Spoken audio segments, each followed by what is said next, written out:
에베소서 1장 3절로 6절 말씀입니다. 찬송하리로다. 하나님 곧 우리 주 예수 그리스도의 아버지께서 그리스도 안에서 하늘에 속한 모든 신령한 복으로 우리에게 복 주시되 곧 창세전에 그리스도 안에서 우리를 택하사 우리로 사랑 안에서 그 앞에 거룩하고 흠이 없게 하시려고 그 기쁘신 뜻대로 우리를 예정하사 예수 그리스도로 말미암아 자기의 아들들이 되게 하셨으니 이는 그의 사랑하시는 자 안에서 우리에게 거저 주시는 바 그의 은혜의 영광을 찬미하게 하려는 것이라. 아멘. 계속해서 지금 하나님께서 하나님 백성에게 주시는 구원에 대하여 살펴보는 중에 있습니다. 전주에 우리는 무엇을 확인했습니까? 예수 그리스도를 믿음으로써 하나님의 자녀가 되어 하나님 나라 천국 백성이 되게 되는 기본 구원을 받은 사람들에게는 어떠한 증거가 나타나게 되는가? 이 부분에 대하여 살펴보는 중에 있었습니다. 이런 면에서 우리는 마가복음 16장 17절로 18절 말씀을 살펴봤죠.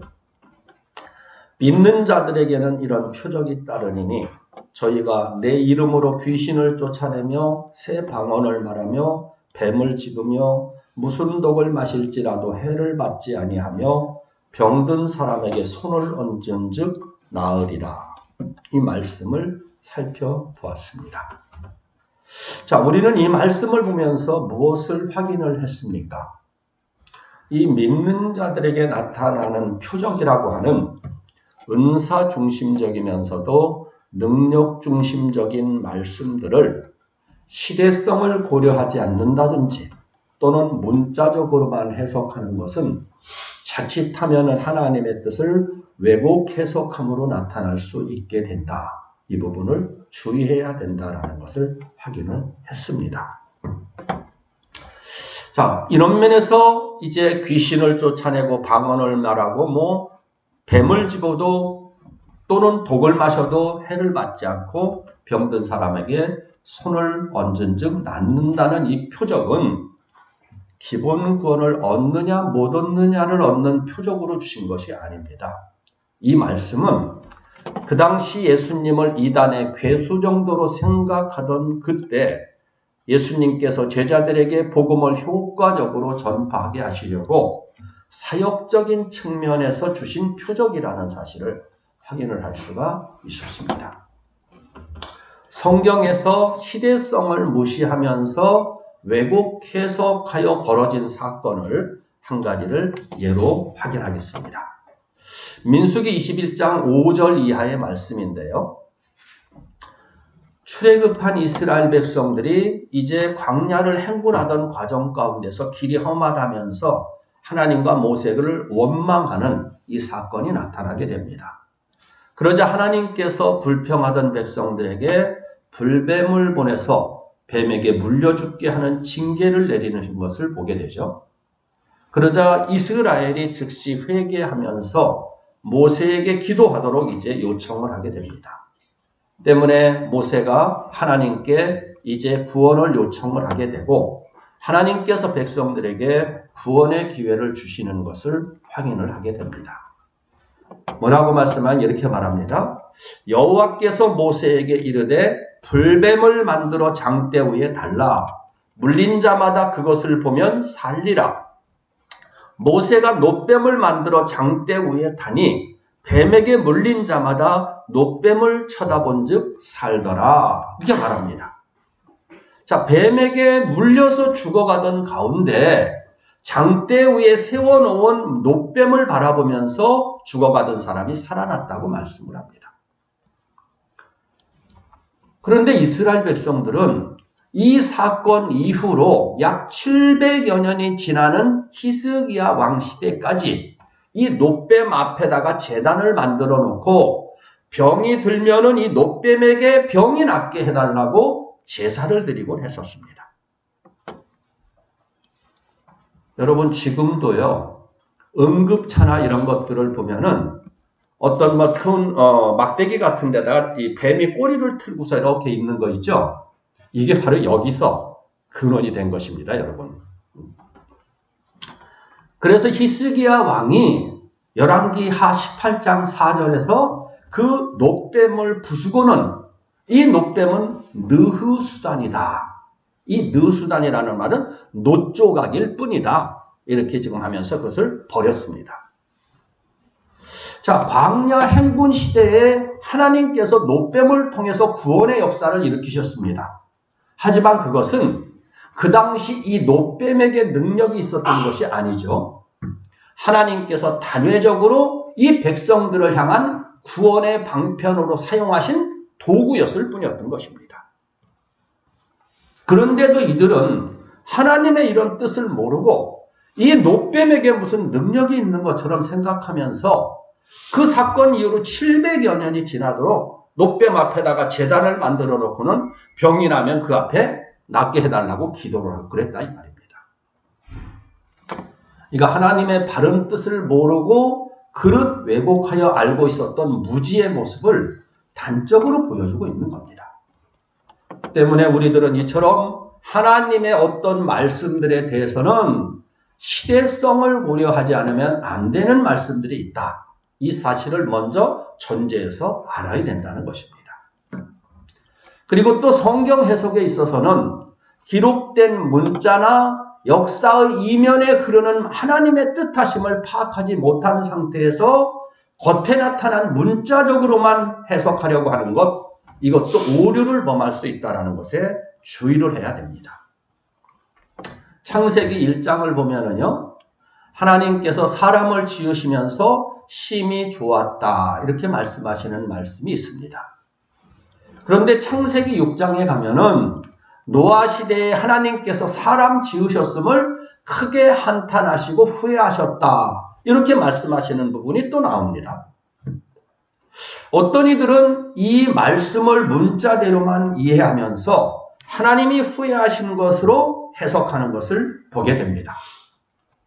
자, 좋았더라 하다가 지으신 것을 후회하셨다는 거예요. 근데 다시 민수기에서 보면 하나님은 또 이렇게 말씀하십니다.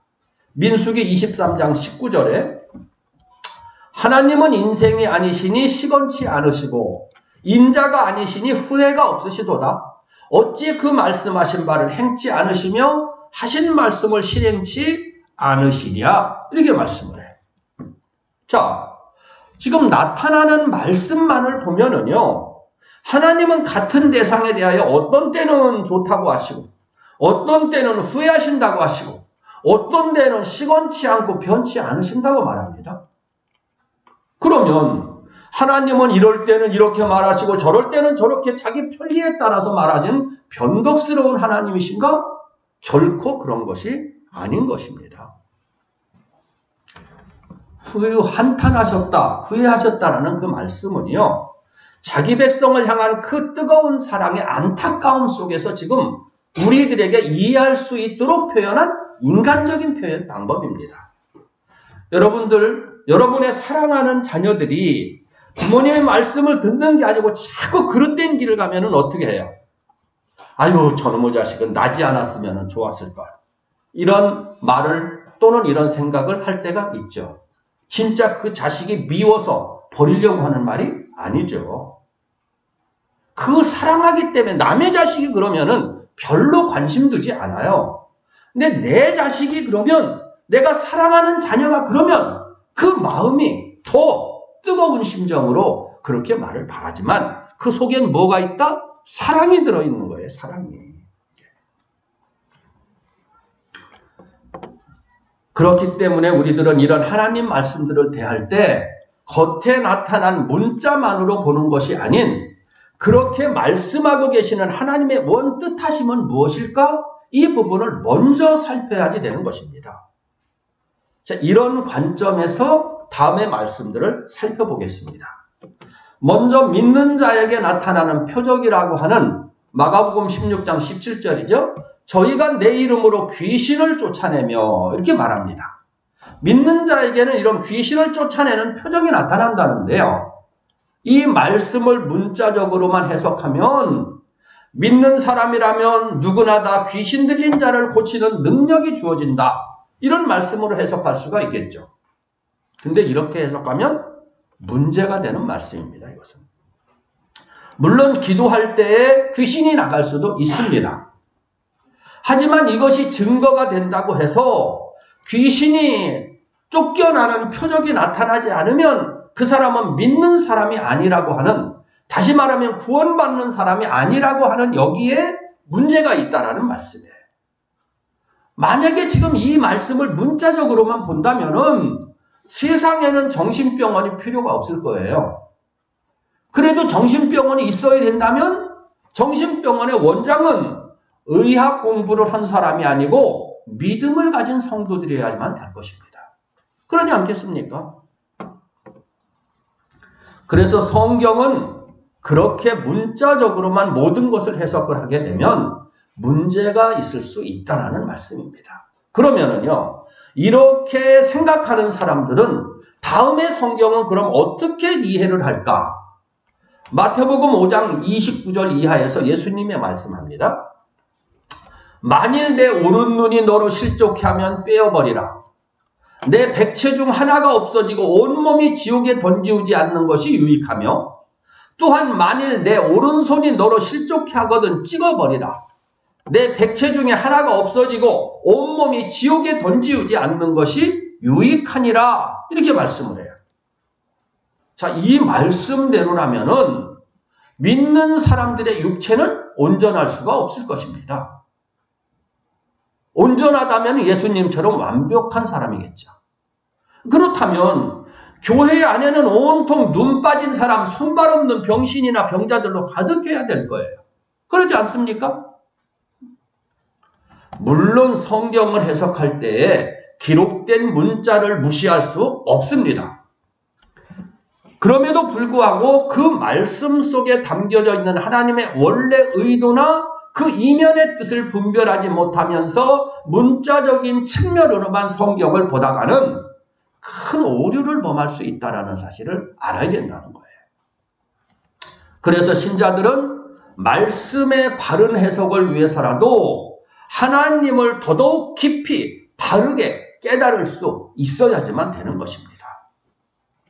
물론 믿는 사람들이 하나님의 능력으로 귀신을 쫓아내는 경우가 있습니다. 그래서 그런데요, 불신자였던 가룟 유다는 구원받지 못한 사람이에요. 가룟 유다는 귀신을 쫓았습니까? 안 쫓았습니까? 마태복음 10장 1절에서 예수님이 말씀해요. 예수께서 그 12제자를 부르사 더러운 귀신을 쫓아내며 모든 병과 모든 약한 것을 고치는 권능을 주시니라. 12제자에게 지금 전도를 나가게 하시면서 이 말씀을 주신 거예요. 사역적인 측면에서 준 겁니다. 그러면 이때 이 12제자 가운데에는 가룟 유다가 속해 있습니까? 아닙니까? 마태복음 10장 4절이죠. 가나안인 시몬과 및 가룟 유다 곧 예수를 판 자라. 이렇게 12제자에 대해서 소개를 해요. 가룟 유다 귀신을 쫓았냐? 안 쫓았냐? 쫓았습니다, 여러분. 이런 면에서 우리 믿는 자들에게 귀신을 쫓는 표적이 따른다는 말씀이 지금의 우리 시대적으로 우리들에게 주시는 영적인 교훈의 의미는 과연 뭘 말하는 것일까? 이 부분을 살펴본다면은 이 귀신을 쫓는다는 것은 뭘 말씀하는 것일까요? 이것은 믿는 사람의 삶 속에서 믿는 자로서의 합당한 열매가 나타나야 된다라는 그런 말씀이죠. 변화가 있어야 된다는 겁니다. 믿기 이전과. 그러니까 자신의 삶 속에서 사단 즉 귀신의 역사와 그 미혹을 물리치면서 담대한 믿음으로 살아갈 것을 촉구하는 말씀이라는 것을 알 수가 있는 겁니다. 이게 바로 믿는 자의 표적이 된다는 거예요. 자, 우리들은 실제 이 세상을 살아가면서 날마다 어떤 현실 앞에 서게 됩니까? 하나님보다도 세상으로 눈을 더 돌리게 하는 것들, 장차 얻게 될 영원한 천국을 향한 소망이 주는 기쁨과 위로보다, 평안보다 보여지는 것을 통해 우리들의 마음의 평안을 무너뜨리게 하려는 존재들, 다시 말하면 마음속으로 간교하게 찾아들어오는 사단의 유혹과 날마다 싸우는 영적인 삶을 사실은 우리들이 살아가고 있는 거예요. 하나님보다도 물질을 더 앞세우게 하는, 하나님보다도 세상의 명예나 권세나 또는 하나님보다도 내 마음속에 탐심을 지금 이루려고 하는 이런 것들과 사실은 우리 믿는 자들은 영적인 싸움을 싸우면서 지금 살아가고 있다 이 말입니다. 그러지 않습니까? 이게 여러분 믿는 자에게 나타나는 표적이라는 거예요. 바울도 내면에서 치열하게 영적인 싸움을 하면서 그 속에서 갈등하는 것을 보게 되죠. 내 속에 하나님이 지금 기뻐하시는 뜻을 행하기를 원하는데 또 내 속에 지금 죄의 법이 함께 거하는 것을 본다 하면서 오호라 나는 공고한 자로다 하면서 막 안타까워하는 것을 보게 되죠. 외면과 다르게 내면에서 치열한 영적인 싸움을 싸우고 있었다. 이러한 것들이 바로 구원받은 자의 증거가 된다 이것입니다. 하나님보다도 더 앞세우려는 그 무엇들, 하나님은 뭐라고 말씀합니까? 우리 하나님을 최우선으로 지금 생각하고 하나님을 최우선으로 사랑하는, 하나님을 최우선으로 섬기는 이런 믿음의 삶을 살아가기를 원하는데 사실 우리들은 우리들의 마음속에서 끊임없이 솟구쳐 오르는 하나님 말씀보다 더 앞세우려는 것들, 때로는 그것이 물질이 될 수도 있고 세상의 명예나 권세나 이런 것들이 되어질 수 있죠. 때로는 우리의 탐심을 이루려고 하는 이것이 하나님 말씀보다 하나님 사랑보다 앞서게 나타나는 이런 것들이 있죠. 이것들과의 그런 싸우는 싸움이 나타나게 된다. 이것이 바로 누구냐? 구원받은 사람들에게서만 나타나는 영적인 특성이라는 거예요. 구원받지 않은 사람들에게는요, 전혀 이런 특성이 나타나지 않습니다. 사실은 이것이 믿음의 사람들에게 자연스럽게 나타나는 삶의 열매이고 나타나야지만 하는 삶의 과제라고 할 수 있어요. 그런데 자, 믿는 자들에게 이런 표적 귀신을 쫓아낸다고 하니까 귀신을 쫓는데 혈안이 되어가지고 귀신을 쫓는데 일평생을 소진한다면 과연 그 사람에게 남는 것은 무엇일까요? 그 사람이 그렇게 귀신을 쫓는 것이 사실이라고 해도 그럼 과연 그 일이 그 사람의 영생에 있어서 얼마나 큰 믿음의 유익이며 장차 하나님 나라 상으로 나타나게 될 것인가 이 말이에요. 예수님께서 심판날 일어날 일에 대해서 말씀을 하십니다. 마태복음 7장 22절에서 23절인데요. 그날에 많은 사람이 나더러 이르되 주여 주여 우리가 주의 이름으로 선지자 노릇하며 주의 이름으로 귀신을 쫓아내며 주의 이름으로 귀신을 쫓아낸대요. 주의 이름으로 많은 권능을 행치 아니하였나이까 하리니 그때 내가 저희에게 밝히 말하되 내가 너희를 도무지 알지 못하니 불법을 행하는 자들아 내게서 떠나가라 하리라 이래요. 모른대요. 오히려 불법을 행했다고 말합니다. 뭘 말해요? 크게 착각하고 있는 것입니다. 지금 뭘 하나님께서는 우리들에게 지금 깨우쳐주고 계십니까? 귀신을 쫓아내는 능력이 있는 사람만 기본 구원을 받은 믿는 사람이라는 주장은 크게 잘못된 성경 해석이다. 이걸 여기서 지금 밝혀주고 있는 것입니다. 그런 것 같습니까? 아마 이해가 되실 겁니다. 자, 다시 귀신 쫓음에 이어서 믿는 사람에게 나타난다는 표적이 있죠? 새 방언을 말하며 이렇게 말합니다. 여기서 방언은요, 은사이며 선물이라고 볼 수가 있습니다. 방언을 믿는 사람이라면 누구에게나 있어야 되는 필수적인 구원의 조건으로 내세우면 방언을 구원과 직결시킬 수 없다. 성경적인 바른 해석은 이걸 말씀을 해줘요. 이 방언을 기본 구원과 직결시킬 수 없다라고 하는 것이 성경에 우리에게 명시해주는 말씀이다 이겁니다. 믿는 자에 대해서 이제 말합니다. 바울이 고린도전서 12장 30절. 자, 다 병 고치는 은사를 가진 자겠느냐? 다 방언을 말하는 자겠느냐? 다 통역하는 자겠느냐? 뭐라고 말해요? 다가 아니라는 말씀입니다. 여기서 구원받은 자에게 말하는 것입니다. 그러면서 다시 성경은 이렇게 말씀을 해요. 고린도전서 14장 19절 교회에서 남을 가르치기 위하여 깨달은 마음으로 5마디 말을 하는 것이 1만 마디 방언으로 말하는 것보다 나으리라 이렇게 말을 해요. 깨달은 마음으로 5마디 말을 하는 게 1만 마디 방언보다 낫다고 지금 말씀을 하십니다. 여기서 1만 마디 방언은 뭘 말해요? 그 당시 고린도 교회의 방언을 말하고요. 오늘날 한국 교회도 만연되어 있는 이 방언과 일치하게 될 것입니다. 물론 랄랄라 하면서 하게 되는 이 뜻모르는 이러한 언어 이것도 아마 하나님으로부터 받았다면 방언이라고 할 수는 있을 겁니다. 그럼에도 이런 방언보다 더 귀한 것은 뭐냐? 하나님을 믿고 보니까 믿기 이전에 옛날처럼 함부로 내 마음대로 살아갈 수 없고 내가 함부로 말 한마디를 할지라도 그냥 내키는 대로 말하는 것이 아닌 하나님 말씀에 비추어서 조심하면서 말을 하고 또 마음이 상해도 또다시 생각하며 절제하면서 말하는 이것이 구원받은 자로서의 변화된 인격으로 바라는 언어가 되지 않겠습니까? 이게 더 중요하다는 겁니다, 여러분. 그래서 예수님은 마태복음 7장 16절에서 18절에 이렇게 말씀을 해요. 그의 열매로 그들을 알지니 가시나무에서 포도를 또는 엉겅퀴에서 무화과를 따겠느냐? 이와 같이 좋은 나무마다 아름다운 열매를 맺고 못된 나무가 나쁜 열매를 맺나니 좋은 나무가 나쁜 열매를 맺을 수 없고 못된 나무가 아름다운 열매를 맺을 수 없느니라 이렇게 말해요. 이게 무슨 말씀입니까?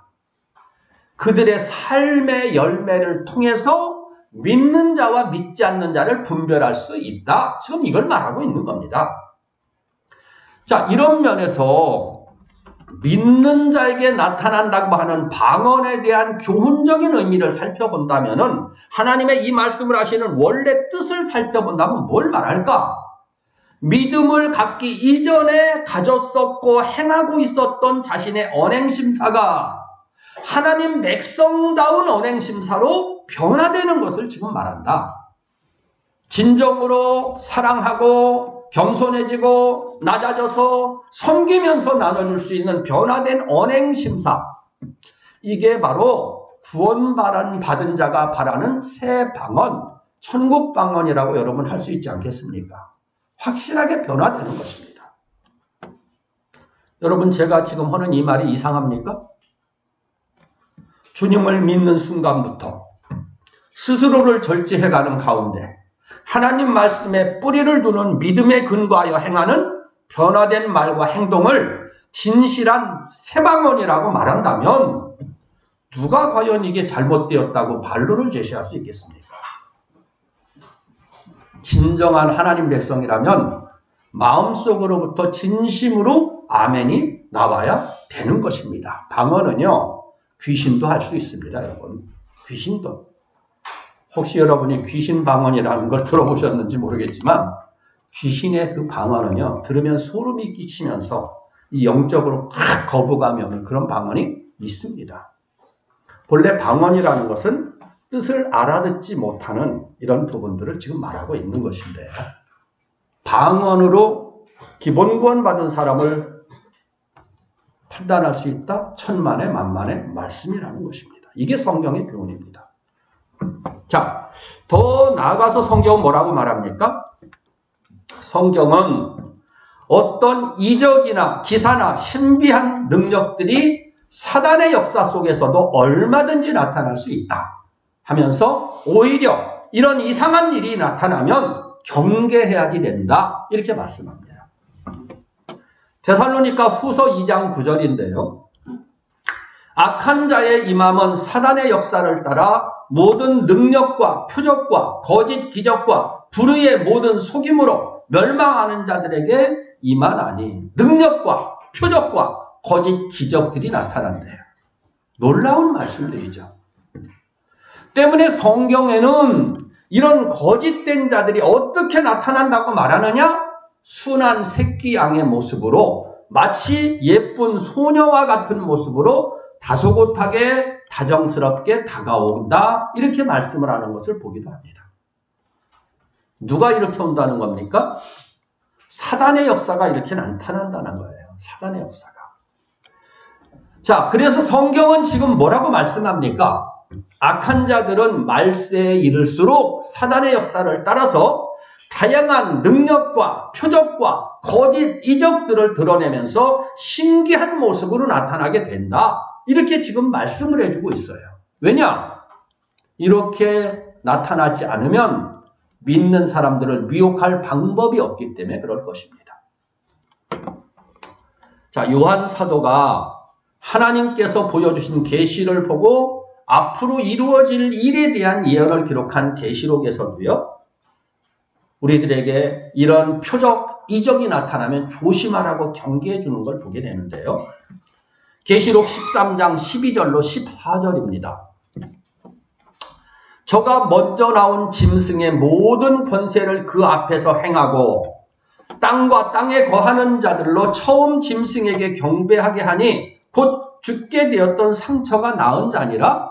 심지어 사람들 앞에서 불이 하늘로부터 땅에 내려오게 하고 짐승 앞에서 받은 바 이적을 행함으로 땅에 거하는 자들을 미혹하며 불이 하늘에서 내려오게 하고 이적을 행함으로 땅에 있는 사람들을 미혹한다. 여러분, 구약시대의 이 불의 임함은요, 하나님의 임재를 상징을 했었어요. 하나님의 임재를. 그래서 아브라함이 하나님 앞에 제사를 드릴 때 하나님이 불로 응답을 하셨고요. 모세를 찾아오신 하나님도 불꽃 가운데서 임재하셔서 모세를 부르셨어요. 갈멜산에서 엘리야의 기도에도 역시 하나님이 불로 응답하셔서 제물을 태우시는 것을 보게 되죠. 그런데 지금 짐승이 하늘로부터 불이 임하게 한다라는 거예요. 이는 뭘 말하는 겁니까? 사단도 하나님과 유사한 이적을 행한다는 사실을 확인시켜주고 있는 겁니다. 그런데도 사람들은 어떻게 반응을 할까? 아니, 마른 하늘에 불이 내려오는데, 이런 기적이 일어나는데 어떻게 하나님이 역사하시지 않으면 이런 일이 일어날 수 있겠느냐? 여러분, 이렇게 생각하지 않겠어요? 근데 뭐라고 말씀합니까? 하나님의 역사가 아니라는 것입니다. 하나님께서 모세에게 이스라엘 백성들을 이제 구원하시려고 애굽에 10가지 이적을 행하시죠. 그때에요, 애굽의 술사들도 능력을 나타냅니다. 지팡이로 뱀을 만들게 하자. 애굽의 술사들도 지팡이로 뱀을 만들었죠. 그리고 하숫물을 피로 변하게 만들었죠. 그들도. 그리고 깨구리를 모으는 그 역사들도 그들이 행하는 것을 볼 수가 있어요. 자, 근데 문제는 현실에 이런 이적이 나타나고 있는 곳에 사람들이 모여들면서 넘쳐나지 않겠습니까? 여러분은 이것을 어떤 관점으로 보고 계십니까? 무엇을 깨닫게 되느냐? 보이는 것이 아닌 말씀으로만 분별해야 되는 것입니다. 그래야지만 끝까지 바른 길을 갈 수가 있어요. 흔들리지 않아요. 주님은 뭐라고 말씀하십니까? 십자가에 주님이 못 박히시기 전에 제자들에게 마지막 때에는 사단의 역사가 믿는 자들을 미혹하기 위해서 큰 이적과 신비한 능력 행함으로 나타날 것이다. 이렇게 경계해 주는 것을 볼 수 있습니다. 마태복음 24장 24절이에요. 거짓 그리스도들과 거짓 선지자들이 일어나 큰 표적과 기사를 보이어 할 수만 있으면 택하신 자들도 미혹하게 하리라. 이렇게 말해요. 거짓 그리스도들, 거짓 선지자들이 오히려 표적과 기사를 보이면서 할 수만 있으면 택하신 자들까지도 미혹한다는 거예요.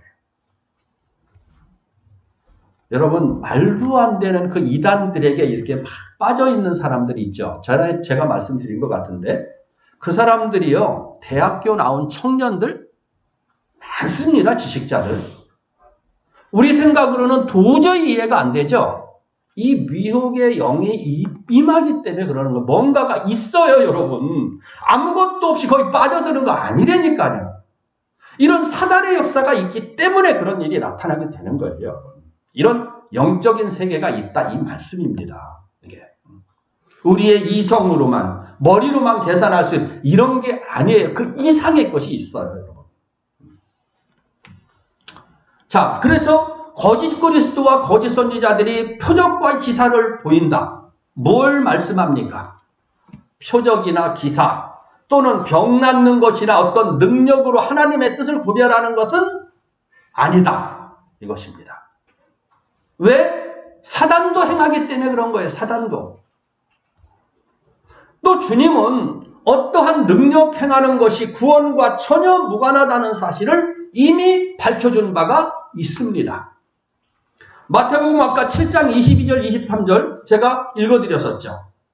그날에 많은 사람이 나더러 이르되 주여 주여 우리가 주의 이름으로 선지자 노릇하며 주의 이름으로 귀신을 쫓아내며 주의 이름으로 많은 권능을 행치 아니하였나이까 하리니 그때 내가 저에게 밝히 말하되 내가 너희를 도무지 알지 못하니 불법을 행하는 자들아 내게서 떠나가라 하리라. 뭘 말씀한다고요?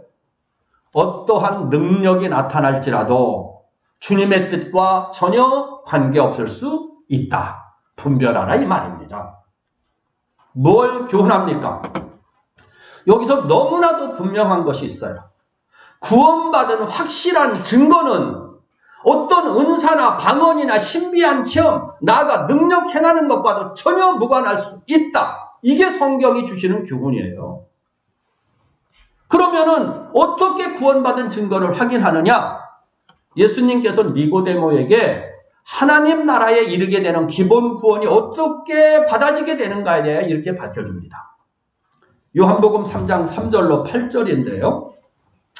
예수께서 대답하시되 진실로 진실로 내게 이르노니 사람이 물과 성령으로 나지 아니하면 하나님 나라에 갈 수 없느니라. 자, 하나님 나라에 가는 건 기본 구원을 말하는 거예요. 육으로 난 것은 육이요 성령으로 난 것은 영이니 내가 내게 거듭나야 하겠다 하는 말을 기이 여기지 말라. 바람이 임의로 불매 내가 그 소리를 들어도 어디서 오며 어디로 가는지 알지 못하나니 성령으로 난 사람은 다 이러하니라. 성령으로 난 사람, 이 사람이 하나님 나라에 들어가는 거죠. 기본 구원 맞는 거예요. 여기서 주님은 뭐라고 말씀하는 겁니까? 구원, 다시 말하면 거듭나는 것은 육체의 어떤 감각적이나 환상적이나 어떤 신비한 능력 체험 또는 눈으로 보여지는 어떤 것으로 되는 것이 아니다. 바람이 어디로부터 와서 어디로 가는지 알지 못하는 것처럼 구원의 증거는 육체의 감각을 통해 확인되는 게 아니다. 이렇게 밝혀주는 거예요.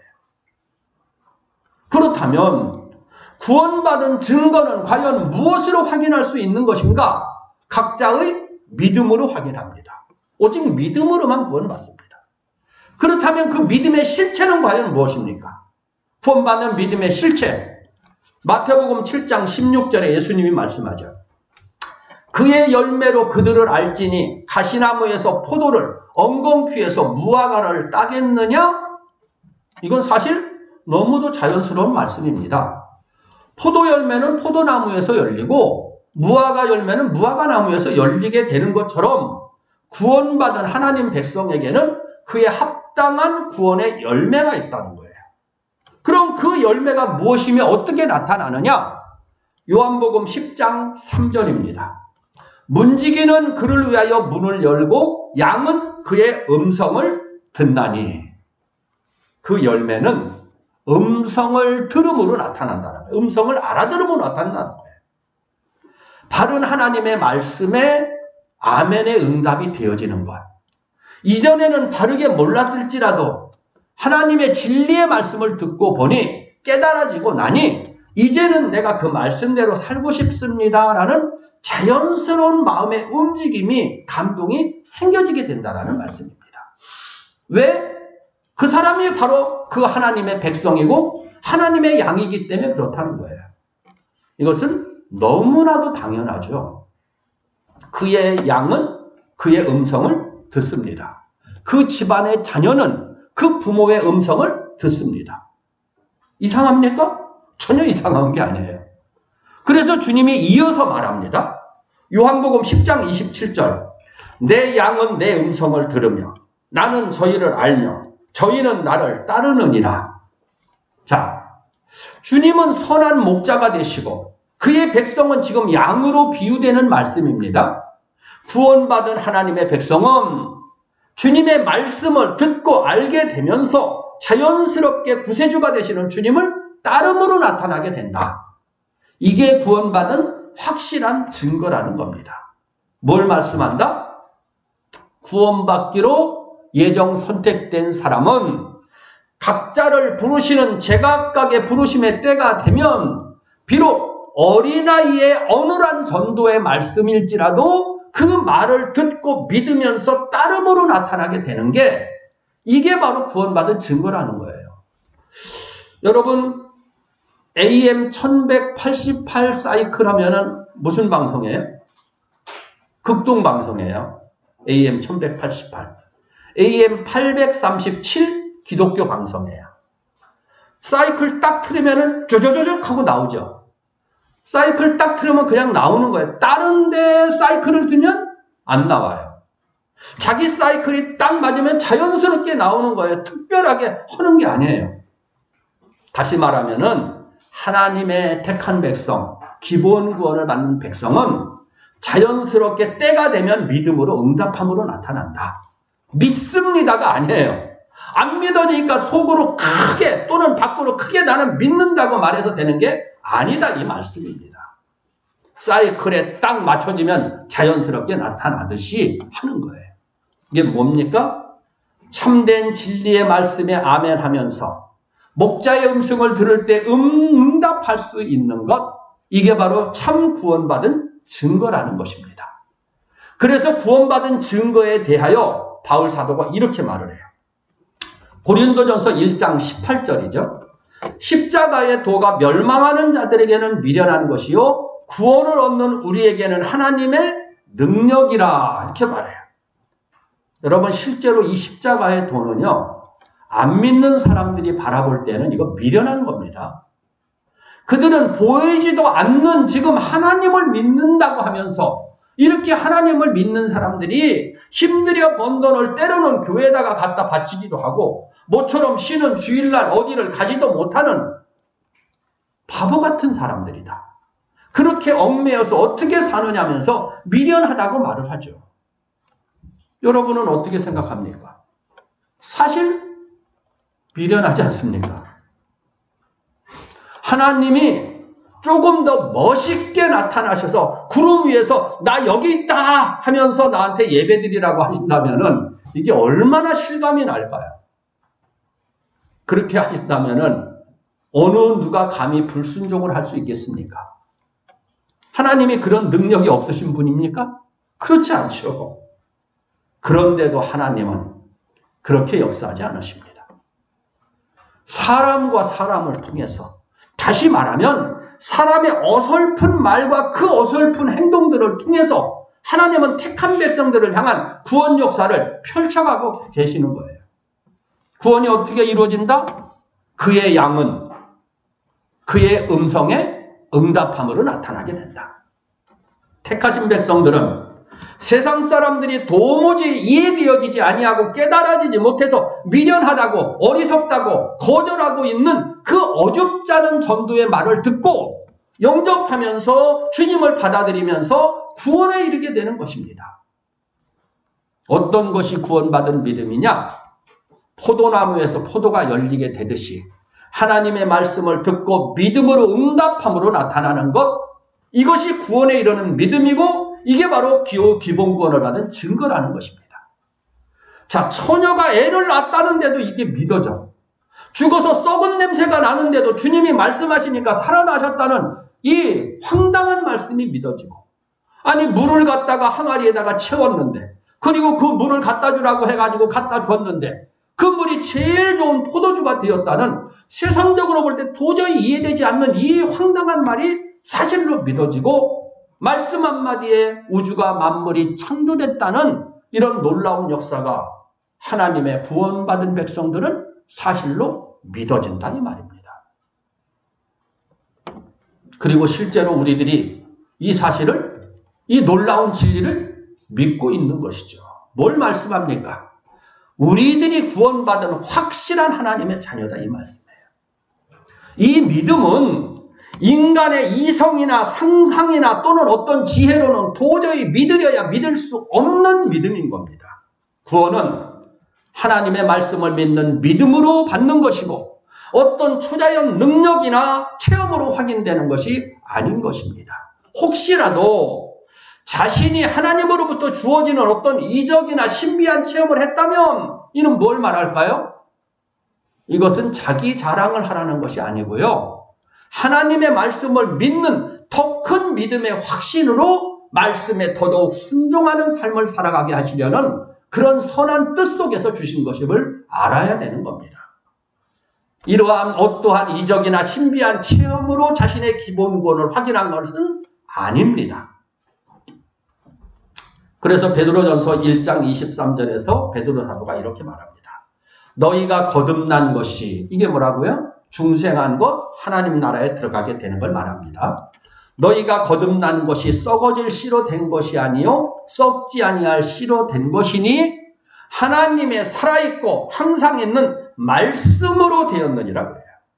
말씀을 믿는 믿음, 이게 바로 구원받은 증거라는 말입니다.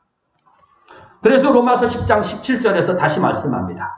그러므로 믿음은 들음에서 나며 들음은 그리스도의 말씀으로 말미암았느니라. 믿음, 구원에 이르는 믿음은 말씀으로부터 나는데 그 그리스도의 말씀을 믿는 믿음으로 구원에 이르게 된다. 이게 그의 양이기 때문에 그 음성을 듣는 거예요. 그리고 응답하는 거예요. 진정으로 구원에 이르는 믿음은 뭐냐? 그리스도의 말씀을 믿는, 다시 말하면 천국의 영광과 연관되어 있는 말씀을 믿는 믿음인 것입니다. 여러분들은 어떻습니까? 하나님의 말씀을 들을 때 마음속에 아멘의 화답이 있어지십니까? 우리들의 중심에 정말로 예수 그리스도의 십자가 대속으로 구속하신 그 역사에 대한 감동과 감화가 있습니까? 말씀대로 살고 싶은 뜨거운 의욕이 내 속에서 꿈틀거리고 있습니까? 이것은 무엇보다도 내가 구원받은 하나님 백성이라는 움직일 수 없는 확실한 증거라고 성경은 밝혀주시는 것입니다. 이런 역사가 내 속에 있다면 우리는 감사해야 합니다. 무조건적인 은혜로 하나님께서 지금 우리들을 구원해 주신 사람이고 내 생각과 관계없이 하나님이 택하여 주시고 하나님 나라 영광의 주인공이 되도록 우리들에게 이미 이 은혜를 주신 바 된 사람들이기 때문에 그렇습니다. 기본 구원을 받은 증거, 다른 외적으로 나타나는 무엇으로 확인되는 것 아닙니다. 어떤 표적이나 능력이나 이적으로 내 어떤 체험 속에서 그것으로 내가 기본 구원 받았나 안 받았나 확인하는 것 아닙니다. 하나님의 말씀을 믿는 믿음이 나에게 있느냐 없느냐, 여기에 따라서 내가 기본 구원을 지금 받았느냐 받지 않았느냐가 달라지는 것입니다. 때가 되면 하나님의 택한 백성들은 어제까지 믿어지지 않던 하나님의 말씀이 착 믿어지는 역사가 나타나게 되어지는 것입니다. 뭘 통해서? 말씀을 듣고 말씀을 통해서 이것이 열려지게 되는 것입니다. 확실하게 여러분들은 구원에 대한 증거가 무엇으로 나타나는지 성경적으로 정립하셔야 됩니다. 그렇지 않으면 흔들리게 되어 있습니다. 기도하겠습니다. 하나님, 저희들을 택하여 주시고 저희들에게 하나님 나라 영광의 주인공 삼아 주시고자 우리들에게 구원을 주신 증거가 어떻게 나타나는 것인지 이 시간 확인을 했습니다.